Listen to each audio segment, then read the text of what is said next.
And we are live. Hey, everybody. Back again. Name is Mark. It's the Rewritten Path. I was on here earlier today and camera flipped around. You guys got to see the view from my front yard, which is, uh, see behind me, cemetery. So immediately after, a lot of people reached out and wanted me to do a cemetery read. So I said, why not? I was a ghost hunter many years ago and used to investigate haunted plantations and all that kind of stuff. So don't bother me now. Uh, I wanted to read a couple of things, just talk a couple of things. Uh, I don't know if I'm going to do like an exceptionally long live or anything, but uh, just felt the urge to want to holler at the world because I was kind of excited about something. So you guys have been following me for any amount of time. Uh, it's been a fairly short journey for me at this point, but it's been exceptional, ridiculous love and feedback from you guys, and it just has me to the point to where it just inspires me so much that I basically just could not stop writing. And come here, Shh. Hey, you come here, Chrislyn, Chrislyn. I'm sorry, hold on. Come here. Shh. First off, I just went live. Second off, you see that sheriff that just pulled up in the parking lot right there and got out. So just keep out of sight, out of mind, and quiet. So go stand over there in the dark and don't be hollering. Sup, y'all? Listen, I told her she can chunk the deuce, and that's it. You chunked it. I love you. Go over there. Y'all, look at my friends. They're chilling. Let me do my thing. I love you. This thing is closing. For the police come over here and kick us out of here. All right. So, sorry. Where was I? Writing like a maniac. And I got up to about 70,000 words. Yesterday, I officially finished my manuscript, and I had previously submitted a bunch of stuff to several publishers, and I had one reach out back this morning and say that they want to move to the next process, which is the review and editing process. So that much closer, and it's on the way. So whether it comes from there or it comes from my Indiegogo campaign, or we're doing pre-orders of the book sale now, if you guys want to go check that out for me, that'd be absolutely amazing. But one way or another, before Christmas time, my birthday, beginning of December, we should have them books ready to ship. But I wanted to read the sample that I sent off to the publishers. So the memoir itself, the entire thing as a whole is, it's amazing. But you gotta summarize it very briefly to be able to catch their attention. So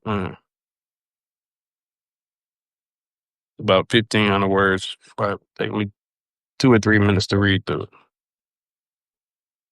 And today, officially decided on the name. I've changed the name probably 4 or 5 times in the last few weeks, but I decided the book's going to be The Rewritten Path, because I mean we are the Rewritten Path. This is the brand that I've built, and I couldn't think of a better fitting name for the first book. So, Rewritten Path, sample chapter. I keep seeing water where there wasn't any. Not a metaphor.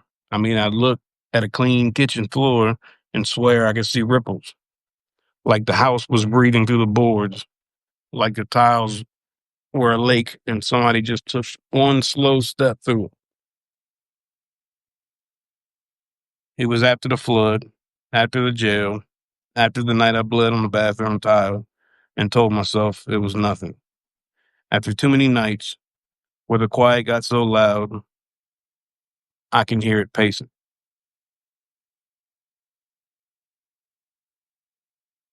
I learned to keep a mop by the door, even when the forecast said clear. Towels rolled like tourniquets, a flashlight where Mia could reach it. I told her it was for the storms. The storms were just a story I gave a 5-year-old about grown up failures. When you live through one drowning, you treat every puddle like it has teeth.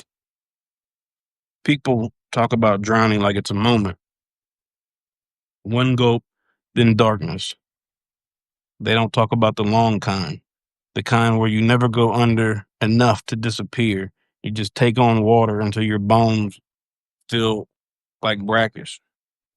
I was one of the ones who didn't drown. Not because I was strong, because I was stubborn. And because a little girl knew how to hand me a towel and say, "We got it, Daddy." The house was always a wreck, but not the good kind. The honest mess of kids' shoes, a stack of drawings, cereal bowl gone soggy in front of the cartoons. No, this wreck smelled like old rain and pharmacy breath. Every door knew my hands by the way I closed it, quiet, like I was sneaking past a sleeping bear. Yeah, excuse me.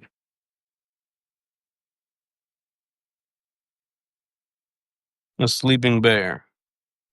I learned to hear the bathroom lock engage from 2 rooms over and stop breathing until it clicked again. When you love someone slipping sideways out of this world, you become a locksmith, a medic, a custodian, a bodyguard, a priest. You hide knives. You soothe the child who's learned too much about storms. You pay bills with shut off notices on the counter. You wipe blood without asking where it's from. You keep bandages in a coffee can. Count pills and breaths and steps from the couch to the bathroom in case she falls.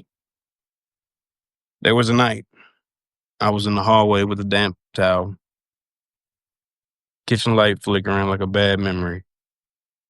I was not a hero.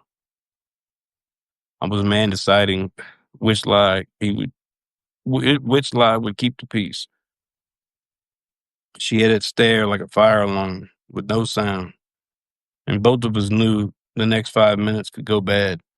I remember thinking how stupid a spine is, how it keeps you upright when all you want is to melt and run under the door.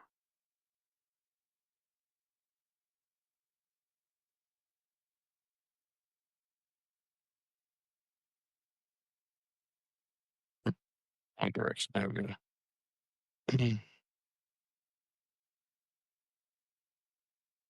Currency of mops and silence.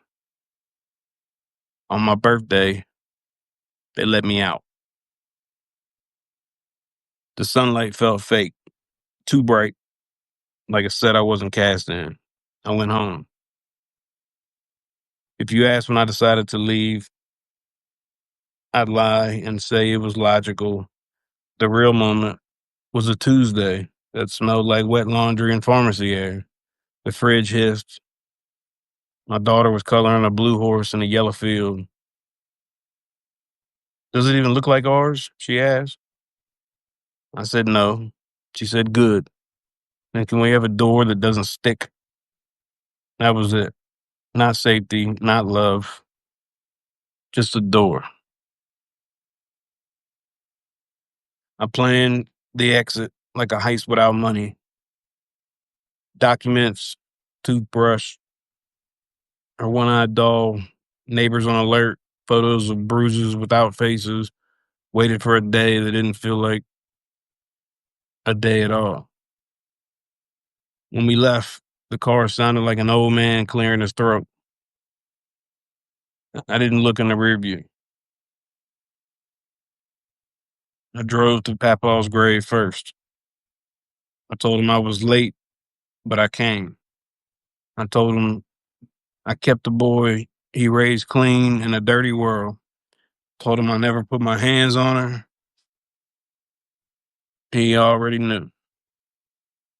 I told him about the water, the ripples that weren't there, how we all drown a little, and the trick isn't swimming harder.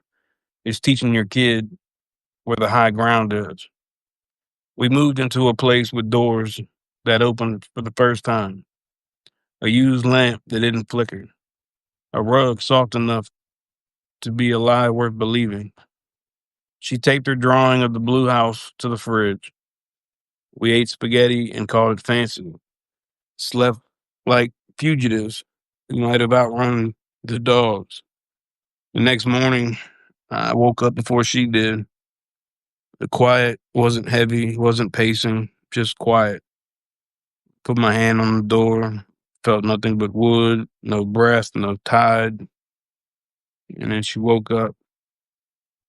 She turned the knob, door open. She smiled like it was magic. Something in my chest unhooked. That's how I know we didn't drown. So, you can start in that way. Yeah. So that's my sample chapter. That's what I submitted that apparently they liked. Hope you guys liked it. I just wanted to hop on here and read that. And another shameless plug of my pre-sale of my book, Indiegogo. I'll put the link on there. You can just go to Indiegogo.com and then just search The Rewritten Path or Mark Willis in the search bar, and it'll pull it right up. It'd be absolutely amazing. It's been a wild ride, not even a long one. I love each and every one of you, and I could not appreciate you more. And I will be back very soon, tomorrow, more than likely. Thanks for coming out, guys. Peace.